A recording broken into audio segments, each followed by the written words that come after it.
പ്രിയ സുഹൃത്തുക്കളെ, തുറന്ന പുസ്തകം ഗ്രൂപ്പിൻ്റെ ലൈഫ് ടിപ്സിലേക്ക് ഹൃദ്യമായ സ്വാഗതം. മനുഷ്യൻ്റെ നന്മ മനുഷ്യനുള്ളിടത്തോളം നിലനിൽക്കുന്നതാണ്. നാം അത് കാണണമെന്ന് മാത്രം. റിയാദിൽ സൂപ്പർമാർക്കറ്റ് നടത്തുന്ന സുഹൃത്ത് സലീം പറഞ്ഞതാണ് സംഭവം.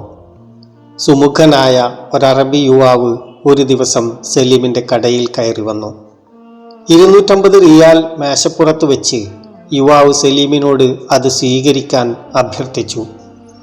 സലീമിന് ഒന്നും മനസ്സിലായില്ല. സലീമിൻ്റെ അമ്പരപ്പ് മനസ്സിലാക്കിയ അറബി യുവാവ് പറഞ്ഞു, നിങ്ങൾ ഈ പണം സ്വീകരിക്കൂ, സംഭവം എന്താണെന്ന് ഞാൻ പറയാം. സലീം പണം എടുക്കാൻ കൂട്ടാക്കിയില്ല. അറബി യുവാവ് വിശദീകരിച്ചു, സഹോദര, ഞാൻ സ്കൂളിൽ പഠിക്കുന്ന കാലത്ത് ഇടയ്ക്കിടെ നിങ്ങളുടെ ഈ കടയിൽ വരിക പതിവായിരുന്നു.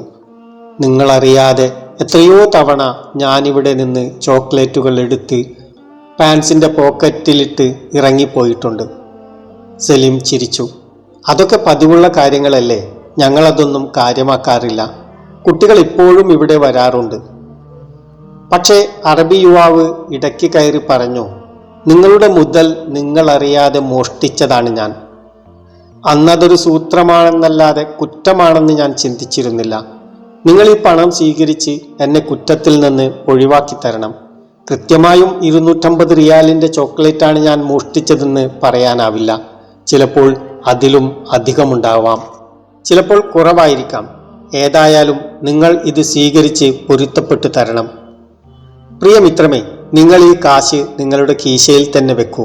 ഞാൻ പൊരുത്തപ്പെട്ടിരിക്കുന്നു, സലീം പറഞ്ഞു. നന്ദി സഹോദര, പണം നിങ്ങൾ തന്നെ എടുക്കണം, എങ്കിലേ എനിക്ക് സമാധാനമാവൂ. പണം സലീമിനെ പിടിപ്പിച്ച് യുവാവ് സലാം പറഞ്ഞു കടയിൽ നിന്നിറങ്ങി ആൾക്കൂട്ടത്തിലേക്ക് മറഞ്ഞു. മറ്റൊരനുഭവവും സലീം പങ്കുവച്ചു. മധ്യവയസ്കനായ ഒരറബി ഒരു ഉച്ചനേരത്ത് കടയിൽ വന്നു. അയാൾക്ക് നന്നായി ദാഹിക്കുന്നുണ്ടായിരിക്കണം. 300 മില്ലിയുടെ ഒരു ബോട്ടിൽ പെപ്സി വാങ്ങി അയാൾ കുടിച്ചു. ശേഷം കീശയിൽ കൈയിട്ടു. കയ്യിൽ ഒന്നും തടയുന്നില്ല. അറബിയുടെ മുഖത്ത് പരിഭ്രമവും അസ്വസ്ഥതയും പടരുന്നത് സലീം ശ്രദ്ധിച്ചു. എൻ്റെ പേഴ്സ്! അറബിയുടെ അസ്വസ്ഥത വാക്കുകളുടെ രൂപത്തിൽ പുറത്തു വന്നു. സാരമില്ല, സലീം അറബിയെ സമാധാനിപ്പിച്ചു. വല്ലാഹി സഹോദര, തിരക്കിൽ ഞാൻ പേഴ്സ് എടുക്കാൻ മറന്നതാവും. എന്നെ വിശ്വസിക്കൂ, ഞാനൊരു തട്ടിപ്പുകാരനല്ല. നിങ്ങൾ ബേജാറാവാതെ, ചില്ലറ റിയാലിൻ്റെ പ്രശ്നമല്ലേയുള്ളൂ, അത് സാരമില്ല, സലീം ഇടപെട്ടു. പക്ഷേ സഹോദര, ഇങ്ങനെ സംഭവിക്കരുതായിരുന്നു. ഞാൻ വളരെ ദൂരെ നിന്ന് വരികയാണ്. ഇവിടെ എൻ്റെ ഒരു സുഹൃത്തിൻ്റെ കല്യാണത്തിന് സംബന്ധിക്കാനാണ് വന്നത്. ഞാൻ റിയാദിൽ വളരെ അപൂർവമായേ വരാറുള്ളൂ. ഇനി എപ്പോഴാണ് വരിക എന്നറിയില്ല. എപ്പോൾ വന്നാലും ഞാൻ നിങ്ങളുടെ പണം തീർച്ചയായും ഇവിടെ വന്ന് തരുന്നതാണ്.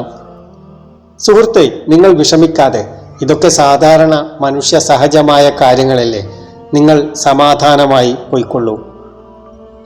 പിന്നീട് ഏകദേശം 6 മാസം കഴിഞ്ഞപ്പോൾ ഇതേ മധ്യവയസ്കൻ സലീമിൻ്റെ കടയിൽ വന്നു. എന്നെ ഓർമ്മയുണ്ടോ? അയാൾ സലീമിനോട് ചോദിച്ചു. സലീം അറബിയുടെ മുഖത്ത് നോക്കി ആളെ ഓർത്തെടുക്കാൻ ശ്രമിക്കുകയായിരുന്നു. അന്ന് പെപ്സി കുടിച്ച് പണം തരാതെ പോയ ആൾ. അറബി ചിരിച്ചുകൊണ്ട് പറഞ്ഞു, ഞാൻ റിയാദിന് 50 മൈൽ അകലെയുള്ള ഒരു ഗ്രാമപ്രദേശത്ത് ബന്ധുവിൻ്റെ വീട്ടിൽ വന്നതായിരുന്നു. അപ്പോൾ ഇതുവരെ വരാമെന്ന് വിചാരിച്ചു. ഇങ്ങനെ പറഞ്ഞുകൊണ്ട് അയാൾ പേഴ്സ് തുറന്ന് പെപ്സിയുടെ വില സലീമിന് നേരെ നീട്ടി.